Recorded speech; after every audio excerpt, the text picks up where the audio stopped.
Светот се соочува со нова преселба на народите. Долги години ќе дебатираме за тоа што е причината за ваквото масовно движење на милиони луѓе. Светска завера на капиталот, судир на цивилизациите, стратешка игра и рекомпонирање на светот, или се заедно помалку. За обичниот човек далечно и неразбирливо.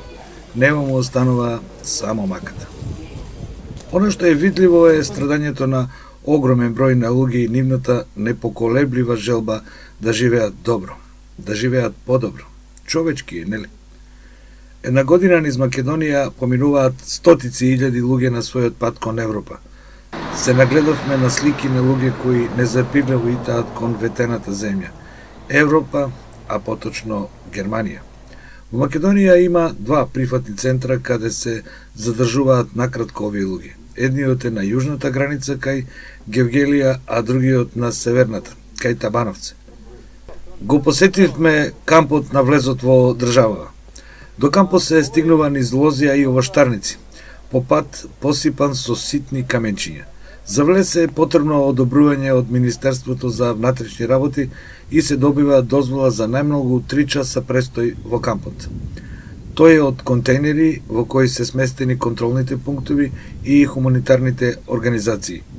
Целиот простор е посипан со ситен, остар бел камен. Некои делови се уште во изграда. Некои големи шатори се полни со сиријци, ирачани, афганистанци.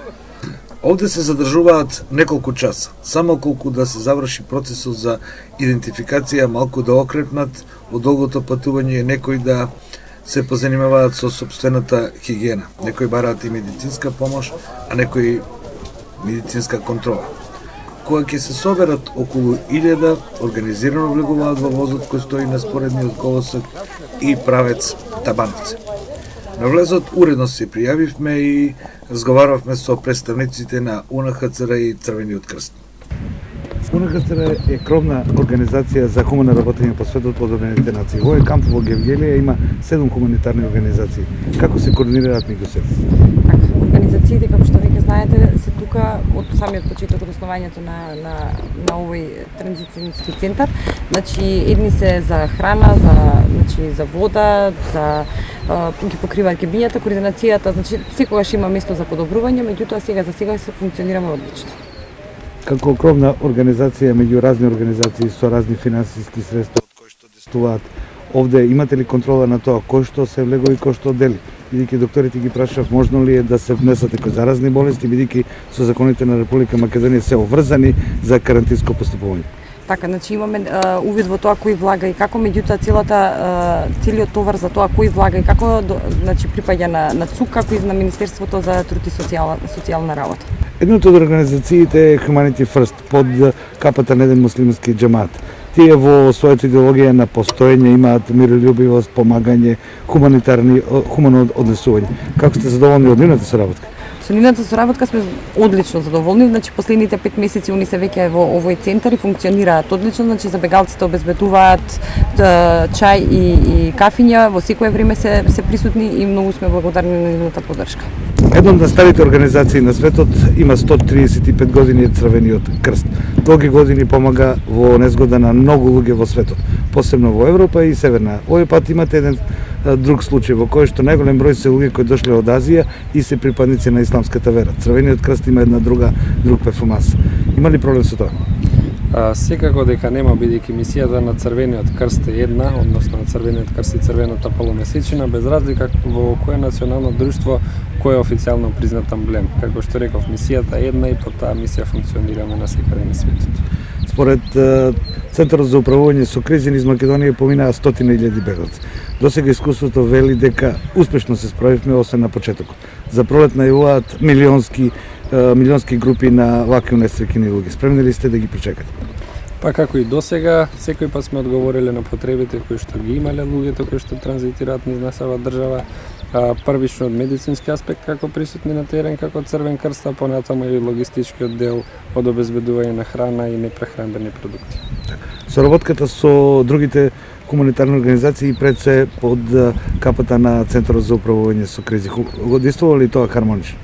Секако дека сите овде кои што се присутни како волонтери на различни организации допринесуваат во реализирање на нашата единствена цел, а тоа е помагање на луѓето кои што доаѓаат кај нас и олеснување на нивниот пат понатаму. Според изјавата на Сузана Салио се очекува овој центар да биде двојно или тројно зголемен во наредните месеци. Тоа значи дополнителна работа за вас и за сите овие хуманитарни организации. Свесни ли сте што не ве очекува? Секако сме присутни тука од почетокот, имаше периоди на поголеми напливи, некои помирни периоди, но сме 24 часа присутни на терен, сме добро подготвени, така да верувам дека не можат да ни изненадат оние напливи. Некои од овие измачени луѓе седеа во шаторите чекајќи да го продолжат патот. Некои седеа на простирките надвор и се грееја на зимското сонце. На прв поглед сите делуваат некако исто, на возраст до 40 на години и деца од кои некои сосема малечки. Она што јас го приметив дека не ми изгледаат исплашено, туку некако ведро. Во кампот има места за полнење на батериите на мобилните и слободни Wi-Fi зони од каде веднаш се собираат и се јавуваат на своите најблиски каде ли треба. Колку ли само разделени семејства и роднини има? Вечна човечка голгота. Што ли оставиле таму? Што ли ги чека? Колку е голема дилемата? 100 прашања, а одговорите висат некаде во воздухот и му се достапни само на онај кој ова го предизвика. Ако подолго се загледа човек, ќе види дека и не се многу слични според изгледот. Многу посиромашно изгледаат афганистанците, ретко знаат некој европски јазик и се потемни во кожата. Некои од нив имаат и специфичен монголски изглед. Сиријците повеќе наликуваат на европејците, многу од нив се со смеги и сини очи. Очигледно се и пообразовани. Една дама не сакаше да се слика, велејќи дека е толку изморена од патувањето и не изгледа добро и се разбира, не сака во тако светло да ја гледаат. Вели дека е архитект и до минатата година имала убава работа во Сирија. Дури летото од 2014 била и на одмор. Но како се разгорува војната и станало јасно дека мора да бара излез. Веќе контактирала со некои колеги архитекти од Франкфурт и се надева дека ќе има шанса да покаже дека е стручна. Од луѓето кои работат во хуманитарните организации разбравме дека најпријатно се изненадиле од иранците, се додека тие преминува овде пред да им биде забрането. Вела дека тоа е културен народ и многу наликува на европските народи по однесувањето и по обликувањето. Колку ли само цивилизации и народи поминувале од Европа кон Иран и од Иран сега кон Европа. Во кампот има и волонтери од УНХЦР кои се грижат за состојбата на децата. Еве ја нивната изјава. My name is Jesper Jensen. I work for UNICEF. We are doing Јас сум Джаспер, социјален работник од УНИЦЕФ. Се грижам овде за децата и за нивните мајки. Тие патуваат долго и тоа по лоши услови и веќе се под голем стрес. Аз се надевам дека ќе можам да им помогнам онолку колку што е можно да се вратат во нормала. Знаете, не можете да помогнете потполно да се превреди стресот, но можеме да се трудиме така да направиме. Македонската држава е должна да се грижи за состојбата на здравствен план во кампот. Има постојана медицинска екипа и разговаравме со докторката. Ние сме еве четврти месец присутни во транзитниот центар. Јас сум потекнала здравствен дом доктор. Патологијата е различна. Почувајќи од обични настинки, воспаление на плуќа, болки во бубрези, камења во бубрези, епилептични напади, сме имале кожни заболувања од смисол на шуга. Така да, значи, од секоја патологија, почувајќи од бремени жени, проблеми во бременоста, болки, па и трудници упатени на поредување. Со закон сте обврзани сите алергиски или заразни заболувања да ги прејавуваме, да. Имаме ли ваква појава? Па да, секој заразно заболување имавме скабиес, беше прејавено. Некое друго заразно заболување не сме имале, да го јасно на мојата смена не се имало. Меѓутоа обичните настинки тие не се појавуваат, така да. Патуваат со месеци, се појавуваат и кожни болести, имате ли и такви случаи? Па да, само не ви реков скабие, шуга беше. Иначе друго заболување, значи заразно од тој тип кој што требало не ви да се преземе некоја заштитна и противепидемиска мерка, не, на моја смена, кажува. Бидејќи во просек овде се од 800 па до 2500 луѓе на ден, според вашата некоја перцепција, колку интервенции имате во ден? Значи различно е, еве екипата што била вчера во текот на денот, значи во вие 24 часа имаше 15 интервенции, од кои 2 транспорта. Моментално денеска во текот на денот, еве до сега да речем на Пладне, имавме 4 интервенции, едно дете кое мораше да биде транспортирано на детското одделение во Гевгерија, бидејќи се работеше за пневмонија, по мои согледувања, кои што требаше дополнително да биде испитано, па може би и хоспитализирано, потешко болно дете. Комунитарните организации имаат свој ресор и го покриваат. Едни дела храна, други обувки, трети топли напитоци и така натаму. Ги има 7 на број. Во голем шатор е сместен Humanity First, еден дел од Ахмади џаматот. И овде го сретнаме Васим Ахмад, првиот човек на џаматот за Македонија. Humanity First е една помоćна организација у наш џамат. Humanity First е формирана во текот на војната во Босна и таму помогнавме на голем број луѓе. Кога настана кризата на границата во Македонија, ние дојдовме меѓу првите и побарове информации за тоа што е најнеопходно да се помогне. Има овде хуманитарни организации кои се грижат за храна, облека, лекови, но беше итно да организираме помош во напитоци, бидејќи овие луѓе патуваа со денови, а веќе зимата доаѓаше. И така, еве веќе скоро 6 месеци.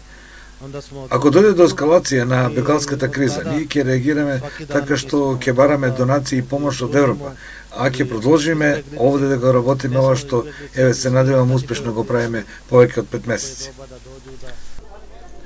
Овде се и волонтерите кои секојдневно помагаат во делењето на топли пијалоци.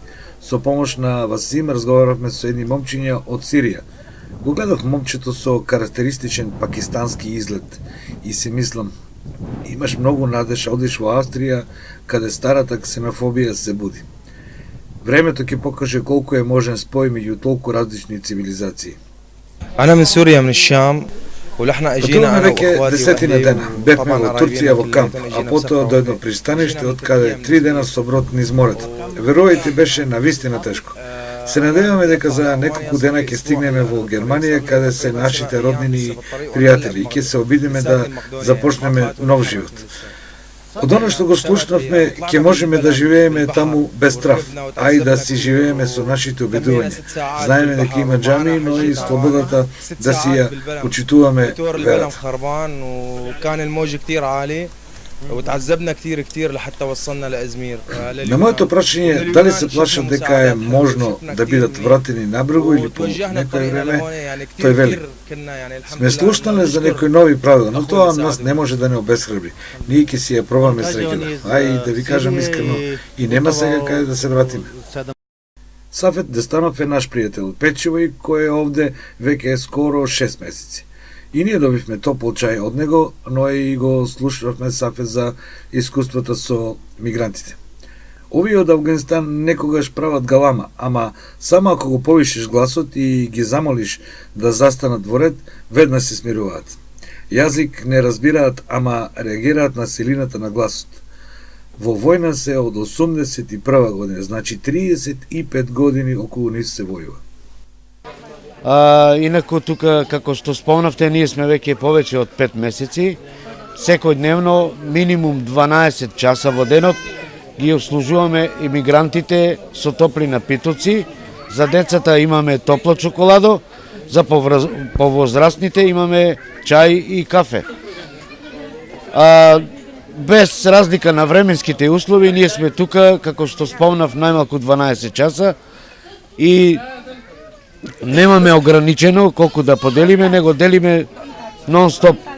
Дали некој сака 2 или 3 чаја или 5, тоа не гледаме. Секој се трудиме да бидеме ведри, насмеани кон луѓето, ги поздравуваме, нешто што можеме да им помогнеме, им помагаме и Тоа е тоа. Најтешко е кај човек кога гледа туѓа човечка несреќа, а вие го гледате тоа секој ден, најладници случаеви. Како ви поминува, што мислите за овие луѓе? Уплашени ли се? Имаат ли надеж дека ќе биде подобро? Па, да, овие луѓе доста се уплашени и на секое повишување на тонот они делуваат на друг начин, се гледа дека се уплашени, дека доаѓаат од лоши кризни подрачија.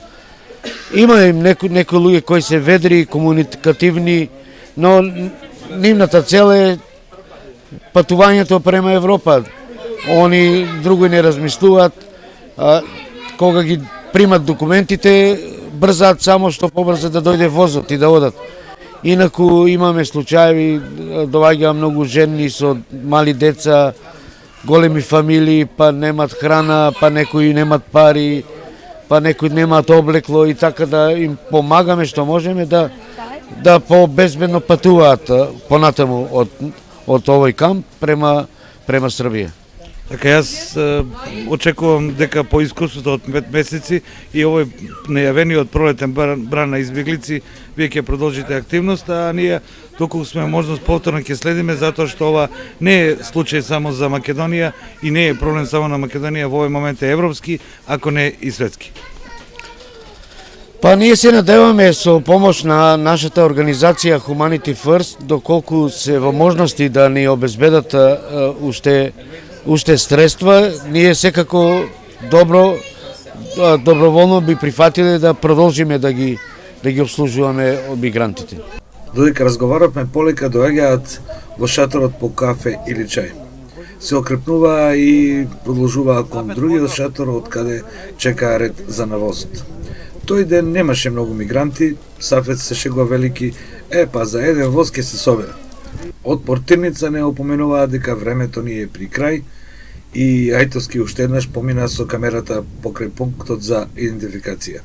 Мораме да си одиме. Ова беше нашето кратко искуство од овој прифатен центар во Гевгелија, каде што за кратко се задржуваат мигрантите, а после продолжуваат во надеж или во неизвестност. Ке чекаме да видиме.